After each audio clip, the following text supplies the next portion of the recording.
anak-anak, apa kabar? Selamat datang di pembelajaran hari ini. Hari ini kita akan belajar materi kelas 2 SD, tema 8, keselamatan di rumah dan perjalanan. Subtema 3, aturan keselamatan di perjalanan. Muatan pelajaran bahasa Indonesia. Aturan keselamatan dalam bus. Melakukan perjalanan dengan bus ada aturannya. Aturan dibuat ada gunanya. Dengan mematuhi aturan, kita akan selamat dalam perjalanan. Tidak hanya itu, kita juga akan dapat menikmati perjalanan dengan baik. Kita akan merasa aman dan nyaman dalam perjalanan. Ada beberapa aturan yang harus kita patuhi ketika melakukan perjalanan dengan bus. Antara lain, naik ke dalam bus dengan tertib, duduk di kursi masing-masing dengan baik, tidak mengeluarkan anggota badan melalui jendela, dan berdoa kepada Tuhan sebelum berangkat. Setiap melakukan perjalanan dengan bus, kita harus mematuhi aturan tersebut dengan baik. Masih ingatkah kalian aturan penggunaan huruf kapital? Huruf kapital digunakan untuk menulis nama Tuhan. Bacalah beberapa kalimat berikut dengan nyaring. Kita harus berdoa kepada Tuhan sebelum berangkat. Di sini bisa kalian lihat Tuhan menggunakan huruf kapital. Kesehatan yang kita miliki merupakan anugerah yang Maha Pengasih. Yang Maha Pengasih menggunakan huruf kapital. Udara yang kita hirup merupakan anugerah yang Maha Kuasa. Yang Maha Kuasa menggunakan huruf kapital. Bermain lomba jalan dan lari di pantai. Udin dan teman-teman bermain di pantai Ancol. Mereka bermain lomba jalan dan lari di pantai. Udin dan teman-teman dibagi ke dalam beberapa kelompok. Sebelum bermain, Udin dan teman-teman mendengarkan aturan bermain lomba jalan dan lari di pantai. Tentu kalian masih ingat dengan aturan penggunaan huruf kapital, bukan? Perhatikan kalimat berikut. Udin dan teman-teman bermain di pantai Ancol. Huruf kapital juga digunakan pada awal kata nama tempat. Perhatikan contoh kalimat-kalimat berikut. 1. Keluarga Siti berlibur ke Danau Toba. Danau Toba merupakan tempat, menggunakan huruf kapital. 2. Beni dan keluarga menyeberangi Selat Sunda dengan kapal. Selat Sunda merupakan nama tempat, maka menggunakan huruf kapital. Temukanlah kesalahan pada kalimat berikut sesuai dengan aturan penggunaan huruf kapital yang benar. 1. Lani dan teman-teman mengamati letak Selat Malaka pada peta. Nah, di sini masih ada kesalahan, yaitu Selat Malaka. Selat Malaka merupakan nama tempat, maka penulisan yang benar adalah menggunakan huruf kapital. Selat S, Malaka M. S dan M menggunakan huruf kapital. Selanjutnya, nomor 2. Sungai Kapuas adalah salah satu sungai terpanjang di Indonesia. Sungai Kapuas merupakan nama tempat, maka kita tulis menggunakan huruf kapital. Sungai, S-nya besar, Kapuas, K-nya besar. 3. Ngarai Sianok terdapat di Bukit Tinggi. Ngarai Sianok dan Bukit Tinggi merupakan nama tempat, maka dalam penulisannya kita menggunakan huruf kapital. 4. Udin dan keluarga liburan ke Pantai Parangtritis. Pantai Parangtritis merupakan nama tempat, maka dalam penulisannya P pantai dan P Parangtritis menggunakan huruf kapital. Contoh yang kelima, Edo dan teman-teman melewati Jalan Malioboro. Malioboro merupakan nama tempat, maka dalam penulisannya menggunakan huruf kapital. Aturan naik sepeda. Hari Senin sore, Udin diminta ibu membeli jagung bakar. Jagung bakar dijual di perempatan tidak jauh dari rumah. Ibu berpesan agar Udin membeli jagung bakar. Pak M. Bayu merupakan tetangga Udin. Jagung bakar Pak M. Bayu lebih enak di antara jagung bakar yang lain. Udin menuju perempatan dengan menggunakan sepeda. Udin mematuhi aturan naik sepeda. Udin naik sepeda dengan hati-hati. Ia selalu memperhatikan suasana dan benda-benda di sekitar dengan baik. Udin juga memakai alas kaki ketika mengayuh pedal sepeda. Udin selalu mengendarai sepedanya di sisi kiri jalan dan tidak lupa memperhatikan rambu-rambu lalu lintas.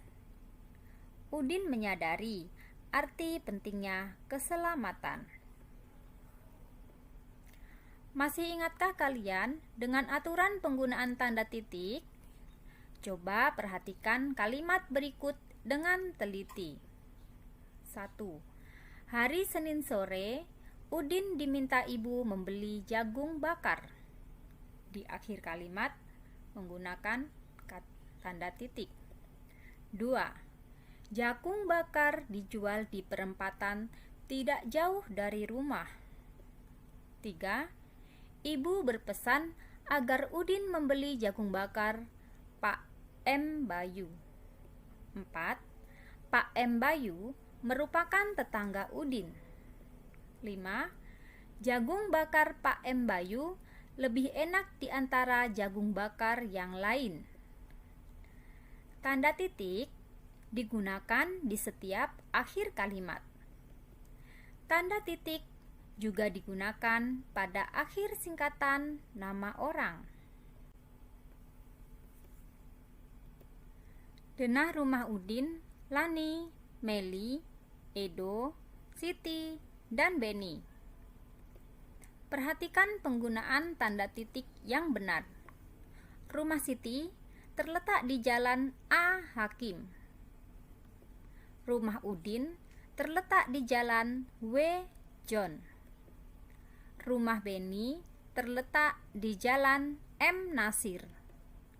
Rumah Edo terletak di Jalan M. Hatta. 2 minggu yang lalu, Udin dan ayah menghadiri pesta. Udin dan ayah mengendarai sepeda motor menuju lokasi pesta. Amati jalan yang dilalui Udin dan ayah menuju lokasi pesta pada denah berikut. Jalan apa saja yang dilalui Udin dan ayah menuju lokasi pesta? Jalan W. John, Jalan A. Hakim, Jalan M. Nasir. Temukanlah dan perbaiki kesalahan penggunaan tanda titik pada kalimat-kalimat berikut. 1. Udin dan ayah melewati Jalan A. Hakim menuju lokasi pesta. Nah, di sini ada kesalahannya, yaitu A. Hakim. A itu merupakan singkatan nama orang. Jadi A. titik hakim, dan di akhir kalimat menggunakan tanda titik. 2. Lokasi pesta tepat berada di sebelah barat Jalan M. Nasir. Perbaikannya, M merupakan nama singkatan orang. Jadi kita menggunakan tanda titik M titik Nasir dan tanda titik di akhir kalimat. 3. Jarak antara Jalan W. John dan Jalan M. Nasir cukup jauh. Perbaikannya, di Jalan W. John dan Jalan M. Nasir kita tambahkan tanda titik dan juga di akhir kalimat. Yang terakhir, nomor 4, rumah Udin tepat berada di sebelah timur Jalan W. John. Perbaikannya, Jalan W. John menggunakan titik di belakang W. Setelah W itu titik, W titik John, dan akhir kalimat juga menggunakan tanda titik.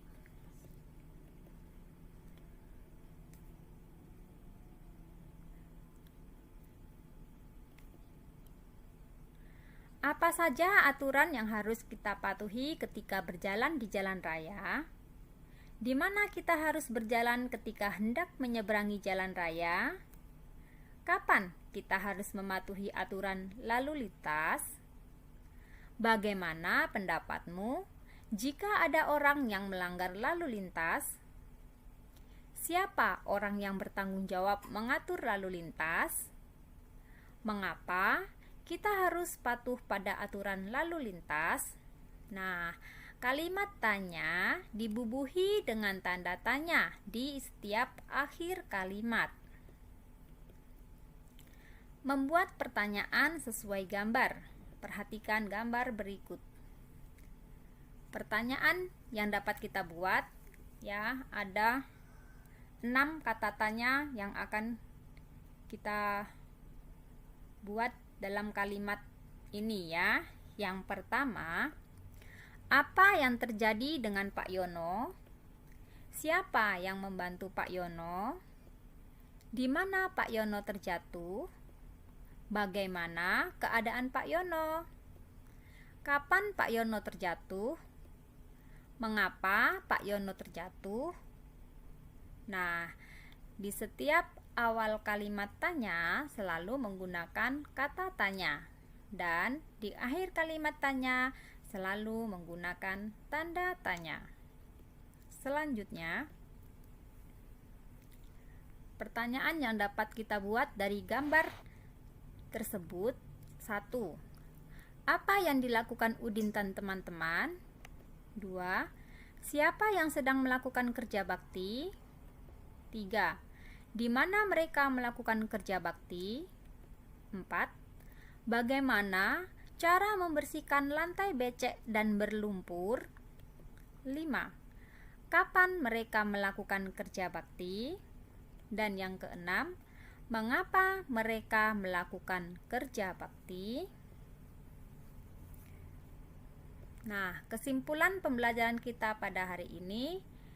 Yang pertama, huruf kapital digunakan pada awal nama Tuhan atau nama pengganti Tuhan. 2. Huruf kapital digunakan pada awal nama tempat. 3. Tanda titik digunakan di setiap akhir kalimat. Tanda titik juga digunakan pada akhir singkatan nama orang. Dan yang terakhir, kalimat tanya selalu diakhiri dengan tanda tanya. Nah, anak-anak, sekian materi yang dapat Ibu sampaikan. Apabila ada kekurangan atau kesalahan, Ibu mohon maaf. Semoga bermanfaat. Terima kasih.